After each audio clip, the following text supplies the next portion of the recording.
She did not notice with what speed Galt produced a notebook and a pencil and thrust them into her hands. She seized them as if she expected them to be there, as if she were giving orders on a construction site, where details of this kind were not to delay her. Let me give you a rough idea of what I mean. If we drive diagonal piles into the rock, she was sketching rapidly, the actual steel span would be only 600 feet long. It would cut off this last half-mile of your corkscrew turns. I could have the rail laid in 3 months, and... She stopped. When she looked at their faces, the fire had gone out of hers. She crumpled her sketch and flung it aside into the red dust of the gravel. "Oh, what for?" she cried, the despair breaking out for the first time. "To build 3 miles of railroad and abandon a transcontinental system." The 2 men were looking at her. She saw no reproach in their faces, only a look of understanding which was almost compassion. "I'm sorry," she said quietly, dropping her eyes. "If you change your mind," said Francisco, "I'll hire you on the spot, or Midas will give you a loan in 5 minutes to finance that railroad if you want to own it yourself." She shook her head. "I can't," she whispered. "Not yet." She raised her eyes, knowing that they knew the nature of her despair, and that it was useless to hide her struggle. "I've tried it once," she said. "I've tried to give it up. I know what it will mean. I'll think of it with every cross-tie I'll see laid here, with every spike driven. I'll think of that other tunnel and of Nat Taggart's bridge. Oh, if only I didn't have to hear about it! If only I could stay here and never know what they're doing to the railroad and never learn when it goes." "You'll have to hear about it," said Galt. It was that ruthless tone, peculiarly his, which sounded implacable by being simple, devoid of any emotional value save the quality of respect for facts. "You'll hear the whole course of the last agony of Taggart Transcontinental. You'll hear about every wreck. You'll hear about every discontinued train. You'll hear about every abandoned line. You'll hear about the collapse of the Taggart Bridge. Nobody stays in this valley except by a full conscious choice, based on a full conscious knowledge of every fact involved in his decision. Nobody stays here by faking reality in any manner whatever." She looked at him, her head lifted, knowing what chance he was rejecting. She thought that no man of the outer world would have said this to her at this moment. She thought of the world's code, that worshipped white lies as an act of mercy. She felt a stab of revulsion against that code, suddenly seeing its full ugliness for the first time. She felt an enormous pride for the tight, clean face of the man before her. He saw the shape of her mouth drawn firm and self-controlled, yet softened by some tremulous emotion, while she answered quietly, "Thank you. You're right." "You don't have to answer me now," he said. "You'll tell me when you've decided. There's still a week left." "Yes," she said calmly.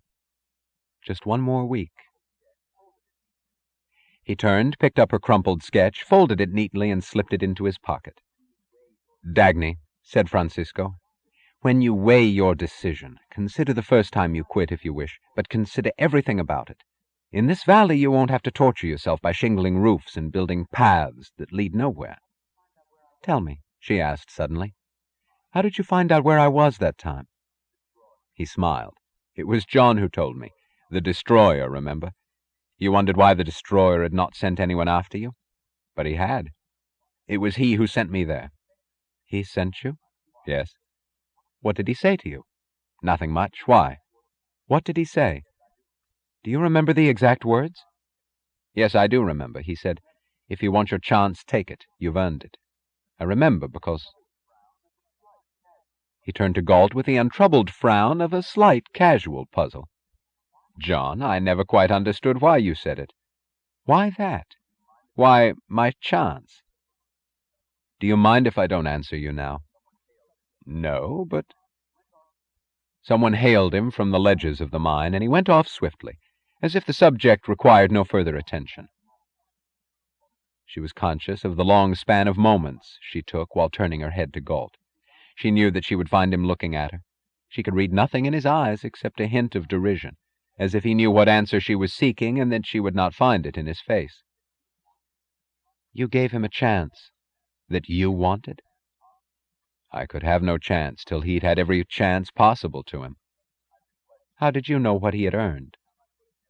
I'd been questioning him about you for 10 years, every time I could, in every way, from every angle. No, he did not tell me. It was the way he spoke of you that did. He didn't want to speak, but he spoke too eagerly and reluctantly together, and then I knew that it had not been just a childhood friendship.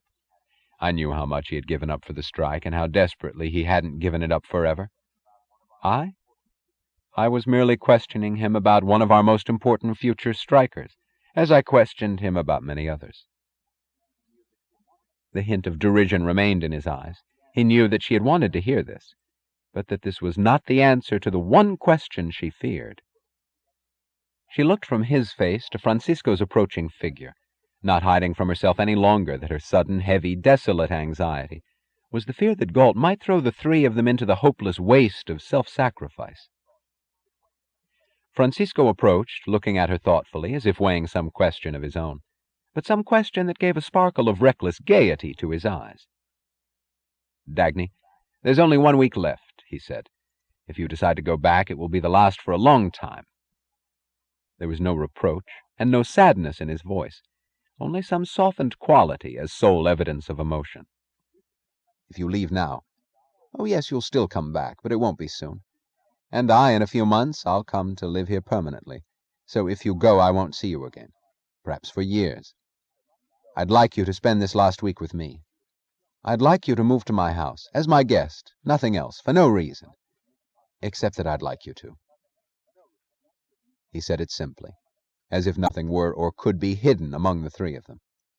She saw no sign of astonishment in Galt's face. She felt some swift tightening in her chest, something hard, reckless, and almost vicious that had the quality of a dark excitement driving her blindly into action. "But I'm an employee," she said, with an odd smile, looking at Galt. "I have a job to finish." "I won't hold you to it," said Galt, and she felt anger at the tone of his voice, a tone that granted her no hidden significance and answered nothing but the literal meaning of her words. "You can quit the job any time you wish. It's up to you." "No, it isn't. I'm a prisoner here, don't you remember? I'm to take orders. I have no preferences to follow, no wishes to express, no decisions to make. I want the decision to be yours." "You want it to be mine?" "Yes." "You've expressed a wish." The mockery of his voice was in its seriousness, and she threw at him defiantly, not smiling, as if daring him to continue pretending that he did not understand. "All right, that's what I wish." He smiled, as at a child's complex scheming which he had long since seen through. "Very well." But he did not smile as he said, turning to Francisco, "Then, no." The defiance toward an adversary who was the sternest of teachers was all that Francisco had read in her face. He shrugged, regretfully but gaily. "You're probably right. If you can't prevent her from going back, nobody can." She was not hearing Francisco's words. She was stunned by the magnitude of the relief that hit her at the sound of Galt's answer, a relief that told her the magnitude of the fear it swept away. She knew only after it was over what had hung for her on his decision. She knew that had his answer been different, it would have destroyed the valley in her eyes. She wanted to laugh. She wanted to embrace them both and laugh with them in celebration. It did not seem to matter whether she would stay here or return to the world. A week was like an endless span of time. Either course seemed flooded by an unchanging sunlight. And no struggle was hard, she thought, if this was the nature of existence. The relief did not come from the knowledge that he would not renounce her, nor from any assurance that she would win. The relief came from the certainty that he would always remain what he was. "I don't know whether I'll go back to the world or not," she said soberly, but her voice was trembling with subdued violence, which was pure gaiety. "I'm sorry that I'm still unable to make a decision. I'm certain of only one thing, that I won't be afraid to decide." Francisco took the sudden brightness of her face as proof that the incident had been of no significance, but Galt understood. He glanced at her, and the glance was part amusement, part contemptuous reproach. He said nothing until they were alone, walking down the trail to the valley. Then he glanced at her again, the amusement sharper in his eyes, and said, "You had to put me to a test in order to learn whether I'd fall to the lowest possible stage of altruism?"